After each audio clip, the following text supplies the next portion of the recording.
abrindo o mês de dezembro com a nova série de pregações sobre o Deus Emanuel. Queremos ver hoje a respeito desse Deus Emanuel que vence as nossas batalhas. O anjo do Senhor, que aparece aqui a Josué, é aquele que vence as nossas batalhas. Amém? Amém ou não? Então não vence não. O anjo do Senhor vence a batalha, amém? Parece que você é tricolor. Vence ou não, irmão? Amém, vence. Ele é poderoso, Ele é majestoso. Queria pedir a você ler a sua Bíblia. Esqueça o futebol. Você chegou aqui tenso, passou o dia naquela coisa, para lá todo mundo só falava nisso. Passou já, acabou. Olha para a Bíblia, vê o que é que Deus quer falar com a gente hoje aqui. Abre o coração, deixa essa loucura lá fora, para a gente poder aprender, ouvir a voz de Deus. Feliz por causa da presença de Deus aqui, nada mais. Josué no capítulo 5, a partir do verso 13 até o final. São apenas 2 versículos, só 3 versículos, só que são grandes. E o texto diz assim: Estando Josué ao pé de Jericó, levantou os olhos e olhou, e eis que se achava em pé diante dele um homem, que trazia na mão uma espada nua. Chegou-se Josué a ele e disse-lhe: És tu dos nossos ou dos nossos adversários? Respondeu ele: Não, sou príncipe do exército do Senhor e acabo de chegar. Então Josué se prostrou com o rosto em terra e o adorou e disse-lhe: Que diz meu senhor ao seu servo? Respondeu o príncipe do exército do Senhor a Josué: Descalça as sandálias dos pés, porque o lugar em que estás é santo. E assim fez Josué. Amém. Vamos orar? Senhor, nós lemos aqui a Tua palavra, Pai. Estamos aqui Te adorando, cantando, Senhor, e confiando em Ti, na Tua graça, no Teu poder. Há muitas coisas, Senhor, para dispersar a nossa alma. As preocupações dessa semana, as tensões do futebol, os aperreios, as fraquezas, a nossa falência espiritual, talvez até um desânimo profundo que faz com que a gente esteja aqui só no corpo, mas com o coração e a mente bem longe. Tu sabes, Senhor, que aqui na frente não tem nada demais, só um homem fraco, pecador, pequeno, que não tem competência nenhuma para poder expor a Tua palavra e alcançar qualquer coração aqui. O que eu peço é que na Tua soberania e graça o Senhor nos abençoe aqui hoje à noite, seja um tempo de renovo, que a gente possa olhar para Ti, que a gente possa adorar o Senhor, a gente possa confiar no Senhor, a gente possa, ó Deus, ter o coração alegre no Senhor. Ó Pai, vem sobre nós aqui, para a Tua glória, em nome de Jesus. Amém. Amém. Josué é um livro que acho que grande parte ama o capítulo 1, quando Josué ouve da boca de Deus ser forte e corajoso, não é? Provavelmente esse é o versículo que a gente já usou para alguém, para algum cartãozinho, para alguma mensagem de WhatsApp, porque Josué recebeu uma missão bem difícil. Josué precisava substituir Moisés. E na história da Bíblia, se você não tem ainda conhecimento a respeito do desenvolvimento da história bíblica, você vai percebendo que após a morte de Moisés, Deus levanta Josué, e depois que Josué morre, há um período de muita turbulência espiritual na vida de Israel. Mas é justamente nesse período de Moisés que Deus dá a Moisés a revelação do Gênesis, que Deus dá a Moisés uma revelação dos mandamentos, que Deus usa Moisés para libertar o povo lá de Israel, o povo de Israel lá do Egito, e levá-los até a promessa lá de Abraão, da terra prometida. É através de Moisés que o povo peregrina durante 40 anos no deserto e não conseguem chegar até a terra prometida. E nesse período nós vamos ver Moisés sofrendo bastante por causa da incredulidade do povo, da rebeldia do povo, do coração duro do povo, em que muitas vezes se voltam contra Moisés, porque culpam Moisés pelo deserto, culpam Moisés pela situação da falta de comida, culpam Moisés por tudo, e Moisés, de alguma maneira, olha para Deus e confia em Deus e segue com suas fraquezas, com seus momentos difíceis, mas Moisés é um homem que Deus falava com ele face a face, e o texto vai dizendo para a gente que Moisés, ele era contemplado, ele contemplava a face de Deus, Deus falava com ele, e quanto mais isso acontecia, mais Moisés queria mais. E o rosto de Moisés, ele refletia mesmo a glória e a presença de Deus. Josué, no final da sua vida, é considerado o homem mais manso sobre a terra. Não é somente um homem mais calmo, porque mansidão não é a mesma coisa de ser calmo. Mansidão é segurança. Moisés era um cara inseguro. Quando Deus chamou ele, Moisés disse: manda outro, porque eu sou de língua pesada, eu não tenho condições.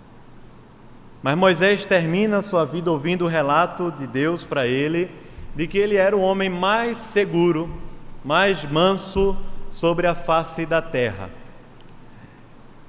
Mas não era Moisés que ia fazer o povo chegar até a terra prometida. Deus falou que ia mandar Josué. E Josué, não sei se você sabe a história, mas Josué foi um dos únicos que foi espiar a terra e voltou trazendo um bom relato. Lá em Números capítulo 13 diz a Bíblia que Moisés mandou 12 espias, e quando eles foram lá na terra prometida, que era justamente a região que Deus falou para Abraão, eles olham, conhecem a terra, mas quando voltam para o povo, Josué e Caleb dizem assim: vamos lá, a gente vai vencer, a gente vai conquistar a terra. Os demais, os outros 10, desanimaram o povo completamente. Os outros 10 disseram o seguinte: por que o Senhor, Moisés, trouxe a gente para cá? Não era melhor ficar lá no Egito? Agora trouxe para cá para a gente morrer nas mãos desses gigantes aqui da terra. E o fato é que de toda aquela geração que sai do Egito, apenas 2 vão ter o privilégio de entrar na terra prometida. E desses 2, Deus chamou Josué para ser o líder do povo. Josué, que era o servidor de Moisés. Josué, que era aquele que estava, numa expressão melhor, a gente poderia dizer assim, ele estava no pé de Moisés o tempo todo. Quando Moisés subia ao monte para ver Deus, Josué estava lá no pé de Moisés, até onde ele podia ir.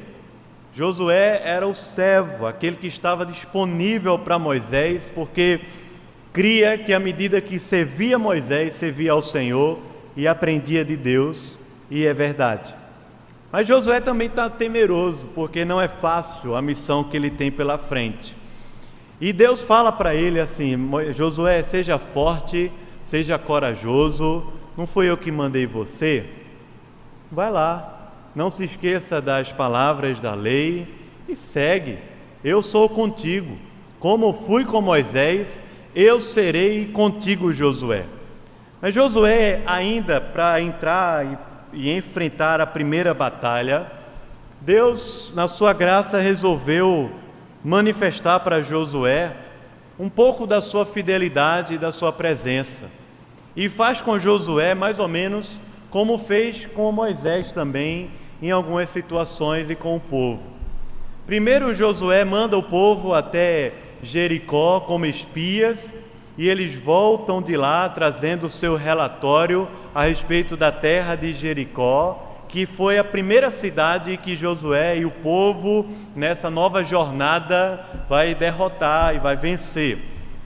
Depois, diz o texto no desenvolvimento aqui da narrativa de Josué, que a fama de Josué corria toda a terra e os povos ao redor, que estavam ali perto de Gilgal, começaram a ter medo, porque perceberam que Josué finalmente, ou o povo de Israel, finalmente iria avançar. O ciclo dos 40 anos lá do deserto estava terminando e o povo iria avançar. Nessa jornada, nessa caminhada, eles precisam atravessar o Rio Jordão. Deus fala para o povo, e Josué fala, dizendo assim: santifiquem-se, porque amanhã o Senhor fará maravilhas no meio de vós. E o povo, quando está diante do Rio Jordão, passa a pés enxutos, como aconteceu lá no Mar Vermelho. Deus resolve fazer também com Josué e com o povo ali, não somente para impressioná-los com um milagre, mas somente para comunicá-los de uma forma clara, objetiva, de que Deus, o Deus Todo-Poderoso, o Deus Libertador, o Deus Emanuel, o Deus presente, estava ali também com eles no meio daquela jornada. Eles passam lá do Jordão, tiram 12 pedras do meio do Jordão, e quando passam o Jordão fazem um altar, um memorial ao Senhor. E eu acho muito legal essa ideia de memorial. A gente vai ver muito na história bíblica, especialmente no Antigo Testamento, porque são marcos na história de vida da gente que vão fazer a gente lembrar. São marcos que fazem a gente lembrar da fidelidade, da provisão, da graça de Deus e o quanto Deus não nos deixa só e não nos desampara em tempo algum. Josué, quando está vivendo esse momento, chama o povo a uma aliança com Deus. E você sabe que no Antigo Testamento a expressão da aliança envolvia um sacrifício, um derramamento de sangue, porque Cristo ainda não havia de uma vez por todas derramado o seu sangue lá na cruz do Calvário. A aliança com Deus era marcada na pele, havia a circuncisão do homem, para que a partir daquela circuncisão ele pudesse fazer uma aliança viva e real com Deus. E o capítulo 5 fala para a gente que o povo é circuncidado, e depois que o povo é circuncidado, eles também festejam uma festa, uma celebração maravilhosa, que nós vamos celebrar hoje à noite aqui, chamada de Páscoa. Aqui no capítulo 5 mesmo, eles são circuncidados e fazem aliança com Deus, e após isso eles celebram a Páscoa. A Páscoa era a festa da passagem, é a festa da libertação, é a festa do povo que foi liberto da escravidão, do pecado, que foi liberto da opressão e agora está caminhando em direção até a terra prometida. E a Páscoa era feita através do derramamento do sangue de um cordeiro pelo sumo sacerdote, que expiava a culpa de todo o povo.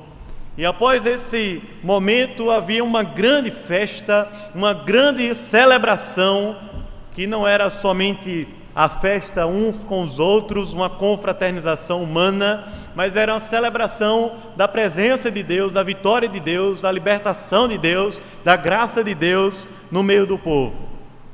O povo agora está com a aliança com Deus renovada e está para entrar e enfrentar as maiores batalhas que a gente pode encontrar nessa era aqui de Israel. As maiores batalhas. Porque é verdade que Israel como nação enfrentou batalhas imensas. Mas aqui você ainda tem uma organização tribal que passou 40 anos peregrinando pelo deserto e que em si mesmo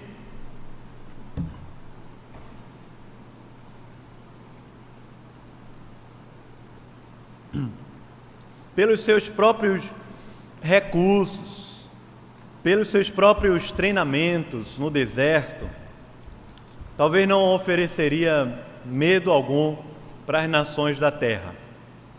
A primeira cidade que eles vão enfrentar é Jericó. E muito menos ofereceria medo a Jericó, porque Jericó era uma cidade, no nosso padrão, relativamente pequena, tudo bem, mas para aquele padrão, uma cidade grande e muito protegida. Havia 2 muralhas imensas que guardavam a cidade de Jericó. E media metros e metros de altura e metros de comprimento. Pessoas moravam, casas foram construídas dentro dessas muralhas de Jericó.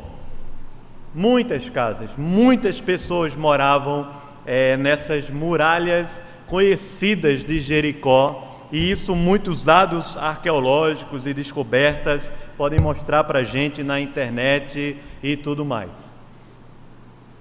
Josué agora vai entrar finalmente na terra e vai enfrentar as grandes batalhas.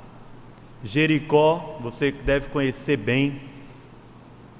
Ai, depois Josué vai ser enganado por um povo chamado de Gibeonitas.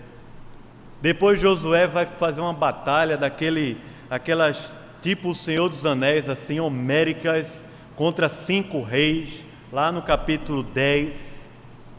E após essas batalhas principais, que vai se finalizando ali mais ou menos no capítulo 12 de Josué, há um período em que Josué vai distribuir o povo nas terras que Deus estava dando a eles, e as tribos precisavam agora dar continuidade às guerras para poderem conquistar a terra de uma forma completa. É verdade que tem muita gente que olha para um texto assim e acha complicado, porque de certa forma Deus está enviando o seu povo, o povo de Israel, para batalhar e para guerrear e para matar outros povos e tudo mais. Mas existem alguns detalhes importantes nessas guerras que aconteciam na Bíblia e muito interessantes. Primeiro, que Deus nunca falou para Israel que essas guerras seriam normas para que o seu povo, ou a igreja hoje, fosse inimiga de algum povo, de alguma nação específica da terra. Não existe isso na Bíblia. Uma outra questão interessante é que Israel era a nação de toda dessa história aqui inicial, que tratava melhor ao estrangeiro, que acolhia estrangeiro e dava ao estrangeiro a capacidade de poder se tornar igual conosco, porque o que nos unia não era somente o laço de sangue, mas o laço da aliança com Deus. Através da circuncisão, você crendo em Deus pode se tornar irmão e pode ser protegido pela lei de Israel. Há uma questão específica aqui, e essa questão da terra prometida também não tem nada a ver com aquela terra de Israel hoje.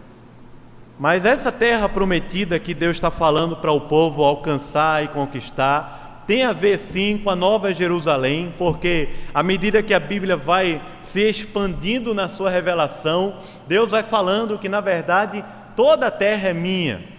E os novos céus e nova terra não serão apenas em um lugar específico do planeta Terra, mas será toda a terra restaurada para que nós possamos governar e reinar e viver eternamente na presença de Deus, gozando de todo o bem que Ele criou para nós e para a sua glória.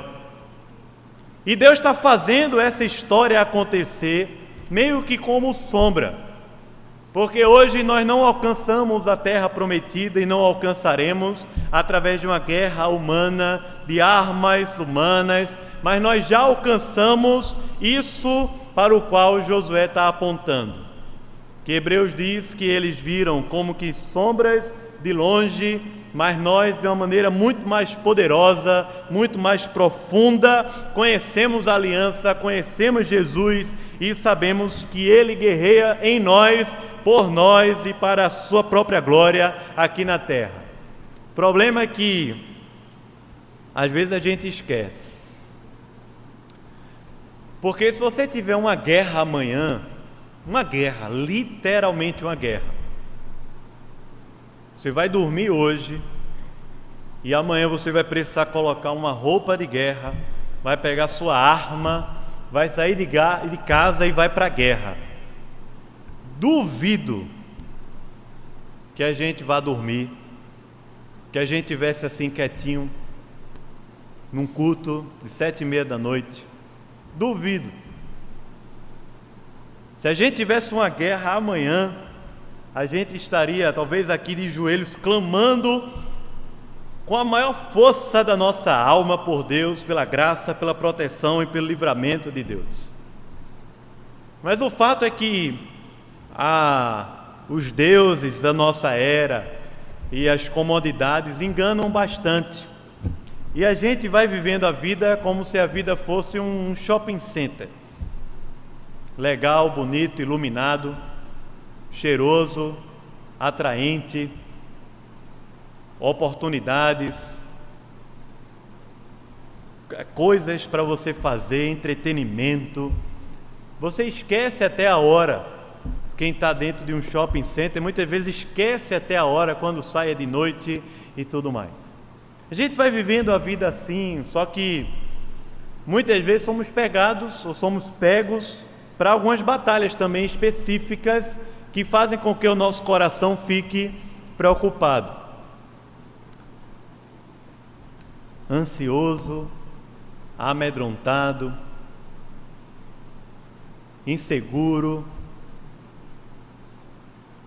Você é professor e sabe que tem aquela data específica para a escola lhe demitir. E até passar aquela data você está preocupado. Será que eu vou ser demitido? Você trabalha numa empresa e está vendo a crise econômica. E será que eu vou ser cortado desse quadro? Você entra num curso universitário achando que vai se dar bem na vida com ele, e quando vê no Brasil se abre muito mais cursos nessa sua área do que a demanda do mercado oferece. E todos estão dizendo para você que você vai ter um diploma universitário, mas vai ficar desempregado. O que é que você vai fazer da sua vida? Você tem sonhos, anseios, desejos por conquistar alguma coisa, por ter uma família, por ter bons relacionamentos, e às vezes as coisas não deram certo, ou não estão dando certo. E essas são algumas das inúmeras batalhas que a gente vai vivendo durante o dia. Muitas outras. Muitas vezes é o luto, muitas vezes é a doença, muitas vezes são as nossas fraquezas, debilidades, que vão dizendo para a gente o tempo todo que a gente não tem condição, que a gente não vai conseguir, que a gente foi derrotado, que a gente não vai vencer, que não tem mais jeito para você e tudo mais. E são essas as nossas batalhas hoje. São essas as guerras que a gente está enfrentando hoje. Porque Josué estava enfrentando guerras e batalhas contra um povo ímpio, contra um mundo ímpio, e não é nesse sentido, espiritualmente, não é nada diferente do que a gente enfrenta hoje. Guerras imensas, homéricas, contra o mundo ímpio, contra injustiças que fizeram contra nós, contra pessoas ímpios que caminham ao nosso lado, muitas vezes até dentro das igrejas. E ainda pior do que tudo isso, contra o reino das trevas que dominava sobre todos esses povos, como domina sobre todo mundo que não crê em Cristo, porque o mundo jaz no maligno. E ainda muito pior do que o inimigo Satanás. Tiago capítulo 4 diz que nós guerreamos contra o nosso próprio coração. E por causa disso, muitas vezes nos tornamos inimigos de Deus. Josué é como se ele estivesse aqui no pé da batalha. Já está tudo certo. Culto foi uma bênção. Como muitas vezes a gente faz assim no domingo. Usamos até uma linguagem dizendo assim: eu vou abastecer o tanque. Não é? Abastece o tanque.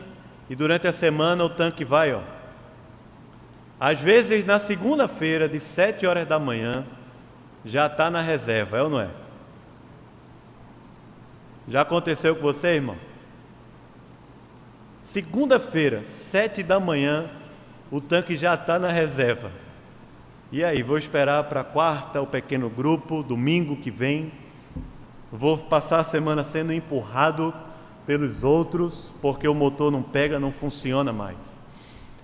Mas o fato é que está tudo bem encaminhado. Um culto foi feito, uma adoração foi feita, uma aliança foi renovada e o cordeiro foi morto. O sangue foi derramado para a remissão de pecados e nós estamos agora habilitados para não somente estar na presença de Deus, mas habilitados para guerrear com Deus aqui na terra. E aí Deus resolve aparecer para Josué. Esse relato é muito interessante, porque Deus aparece para Josué em uma forma humana. Deu para perceber ou não? Tanto que Josué pergunta para o homem o seguinte: você é dos meus, é dos nossos, ou você é adversário? Percebeu isso aí ou não? Olha por favor, versículo 13. Primeiro que o homem estava com uma espada na mão. Em sua mão uma espada. Josué pergunta logo: você é dos nossos, ou você é adversário da gente? Ele diz assim: sou príncipe do exército do Senhor e acabo de chegar. Você pode ler aí? Está vendo aí, versículo 14? Veja só. Leia comigo, por favor. Sou príncipe do Senhor e acabo. Vê se você está comigo aqui. Você colocaria um ponto final ou 3 pontinhos? Deixa eu ler de novo. Sou príncipe do exército do Senhor e acabo de chegar. Certo, e aí? Vai falar. O que é que o anjo fala mais para Josué? Procura aí, por favor. Você achar. Versículo 15, ele fala mais uma vez: descalça as sandálias dos pés, porque o lugar em que estás é. O que mais? Qual é a mensagem que o anjo trouxe para Josué? Capítulo 6, versículo 1 diz: ora, Jericó estava, certo? A batalha de Jericó. Capítulo 5, versículo 13, é estudos nossos, 14, acabo de chegar. 15, descalça as sandálias dos pés, porque o lugar em que estás é santo. Certo? E o que é que o anjo falou para Josué, irmão?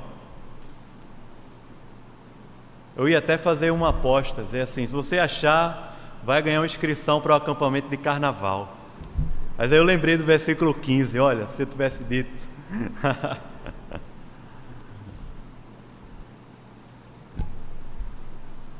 Depois disso, o que é que o anjo fala para Josué? Você encontra, irmão? Parece que eu não quero cometer erros, equívocos, mas na minha leitura é como se tivesse aqui 3 pontinhos, porque na minha cabeça, mas na cabeça de Deus, dessa aparição de Deus a Josué e de Josué, não tem 3 pontinhos, não tem reticências aqui. Isso que acontece já é suficiente. O que é suficiente? Deus falando assim: cheguei, estou aqui. Amém, irmão? Cheguei. Interessante, porque no Antigo Testamento isso vai acontecer algumas vezes. O anjo do Senhor aparece, mas nem sempre o anjo do Senhor era Deus e era Cristo. Aqui é o que a gente chama de uma cristofania, uma manifestação de Cristo no Antigo Testamento de uma forma humana e visível.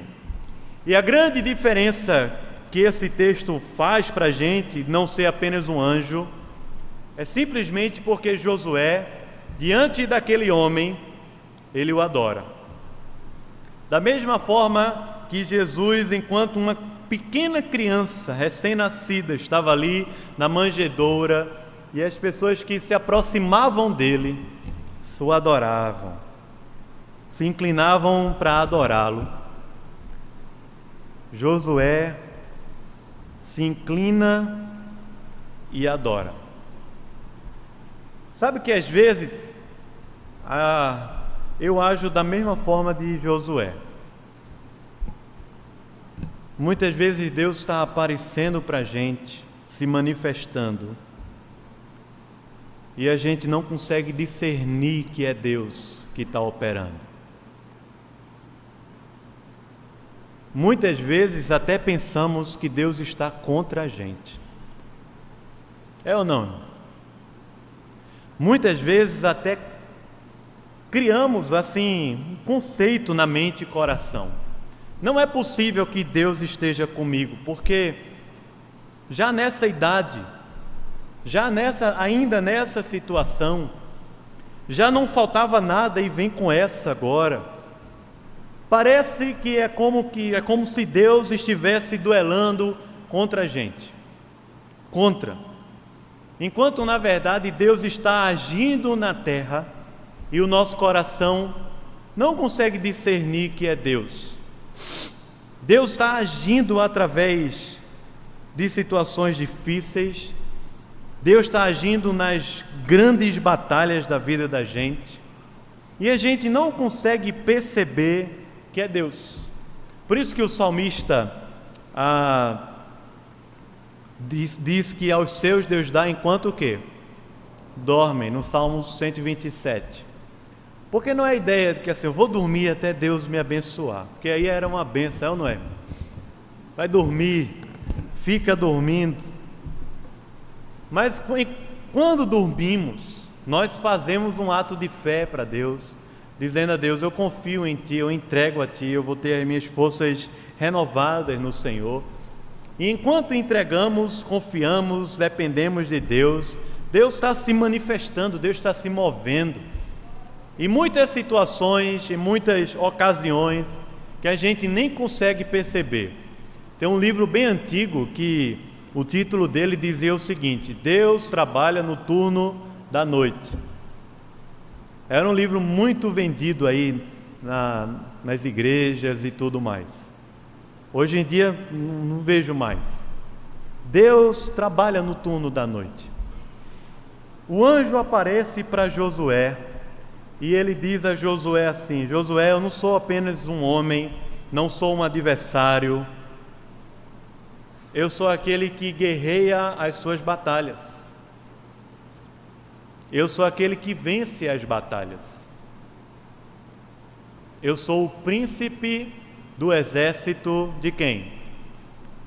do Senhor. Josué só faz uma coisa: ele o adora.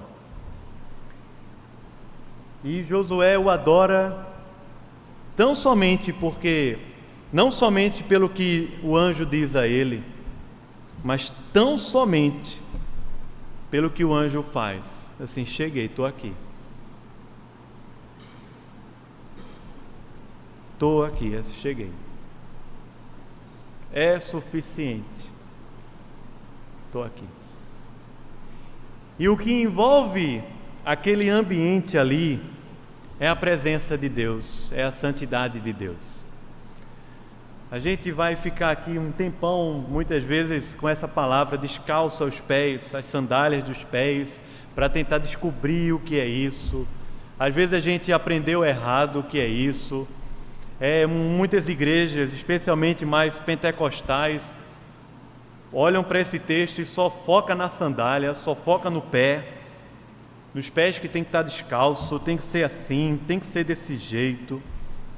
Mas o que tem de mais importante aqui é que o que envolve a entrega, o que envolve a soberania ou a consagração, o que envolve esse tipo de humilhação aqui, de exposição de Josué, é a presença e é a santidade de Deus. É interessante porque a santidade de Deus é um tema que a gente muitas vezes lida de uma forma tão difícil, tão pesada muitas vezes. Deus é santo e você tem que ser santo. Santifique-se, porque se você se santificar, amanhã Deus vai fazer maravilhas, mas você tem que se santificar. Às vezes a gente lida com esse tema de uma forma tão pesada que não tem nada disso na Bíblia. A santidade de Deus não é um tema pesado apenas de comportamentos exteriores, mas a santidade de Deus é uma presença abundante que toma o nosso coração e nos constrange para a gente amar mais a Deus, se consagrar mais a Deus, se apropriar mais de Deus e da graça e da vida de Deus em nosso meio. E é justamente a santidade de Deus que nos conduz para as batalhas, porque não é a coisa do tipo assim, você se torne santo para vencer no trabalho, na escola, na família, e quando dá alguma coisa errada com essa teologia, a primeira coisa que acusam e que pensam é porque você está em pecado, tem alguma coisa errada com você. Isso não é novo não, isso é a teologia dos amigos de quem? Na Bíblia, os amigos de Jó. Essa era a teologia dos amigos de Jó. Tem alguma coisa errada aí com vocês, uma coisa está fora do lugar com você, Jó. Mas na verdade, o sistema que funciona dentro do coração, da mente da gente, leva muito a gente para isso, leva demais. Só que a santidade de Deus e a presença de Deus não leva a gente para um ambiente em que a gente diz assim, eu vou me ajoelhar hoje no domingo à noite para que amanhã dê certo no trabalho, para que amanhã dê certo na minha casa, para que amanhã dê certo ali e acolá. O ambiente da santidade e da presença de Deus faz com que a gente se ajoelhe na presença de Deus e fique tomado, contemplando, fique aqui meio que até tão assim envolto da presença de Deus, que amanhã pode dar até errado, mas eu vou continuar adorando, porque o anjo disse o quê? Cheguei, estou aqui, fica tranquilo, estou aqui. Porque nas batalhas de Josué deu errado, certo, irmão? Se for olhar a batalha de Ai, você vai ver que dá errado o negócio. Mas o fato de ter dado errado não anula a presença de Deus. Estava lá dizendo assim, estou aqui, acabei de chegar, se envolva com a minha santidade, com a minha graça. E o que nos envolve na santidade, na presença de Deus, é a adoração.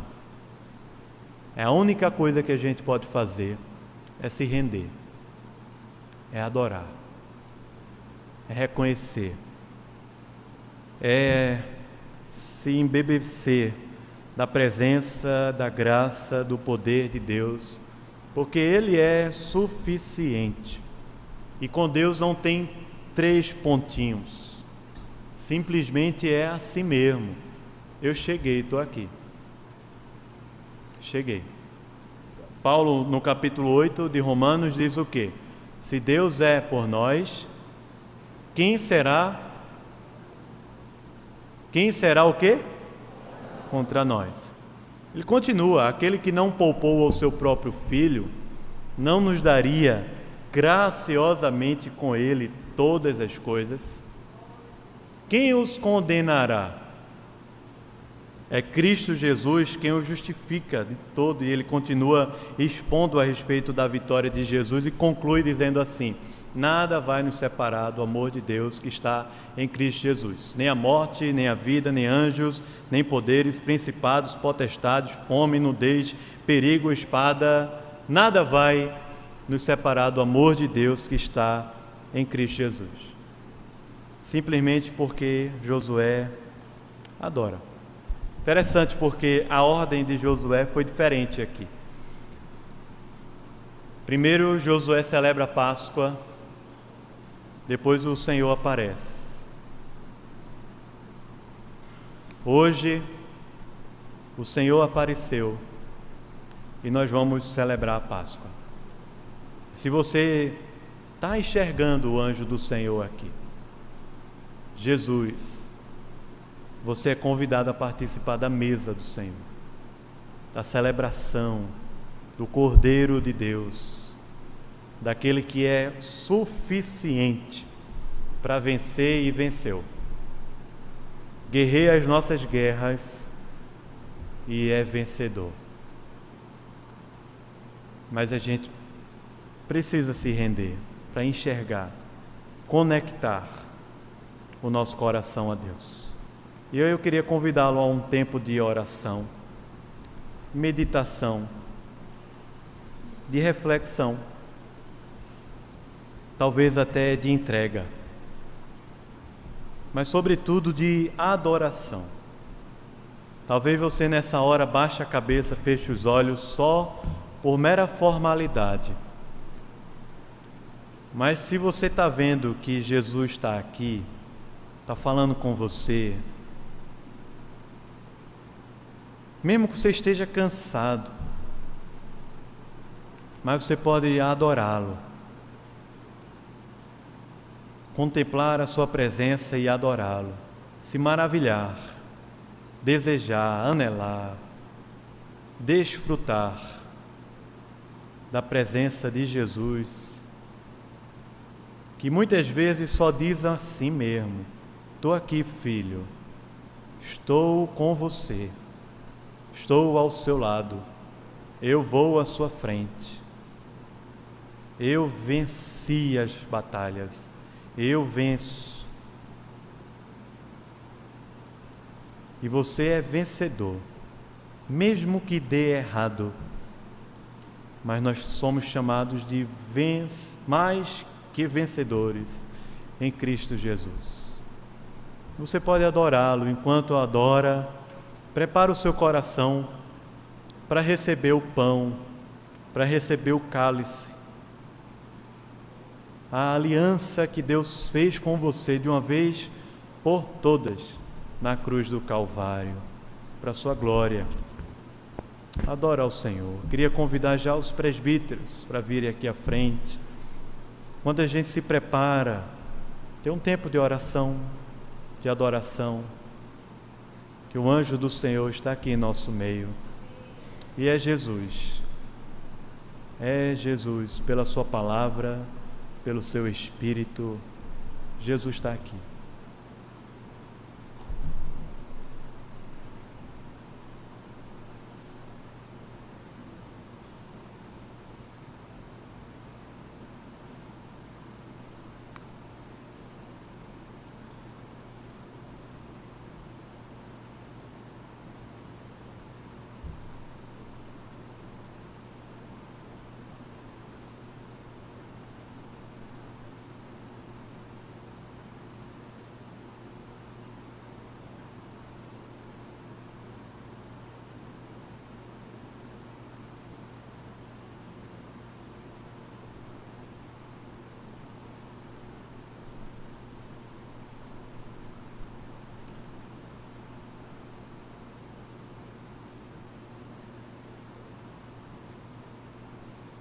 Senhor, muitas vezes a gente acha que precisa de uma coisa a mais.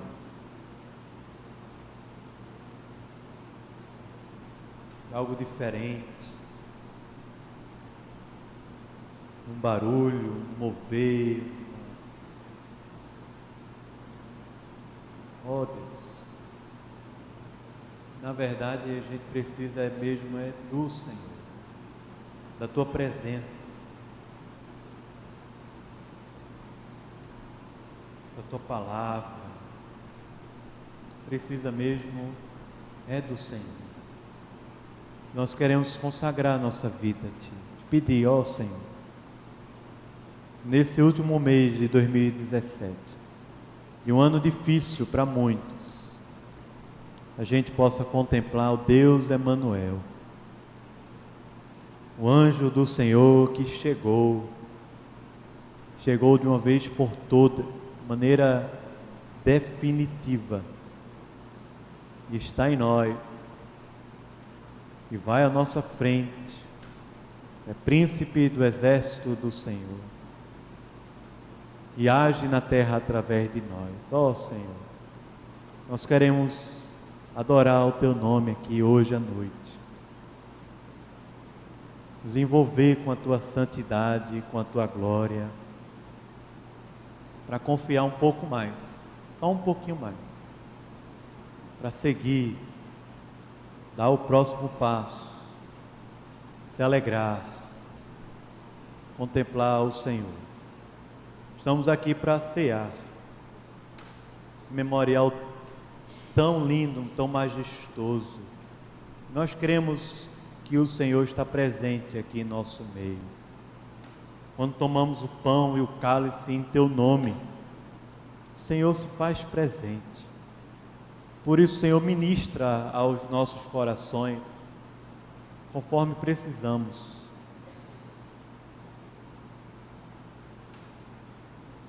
Ministra, Senhor, o Teu amor, a Tua graça, mas também a Tua vara, a disciplina,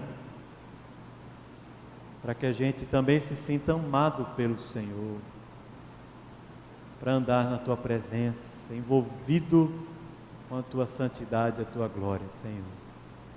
Nos abençoa, Pai, aqui, a todos, em nome de Jesus.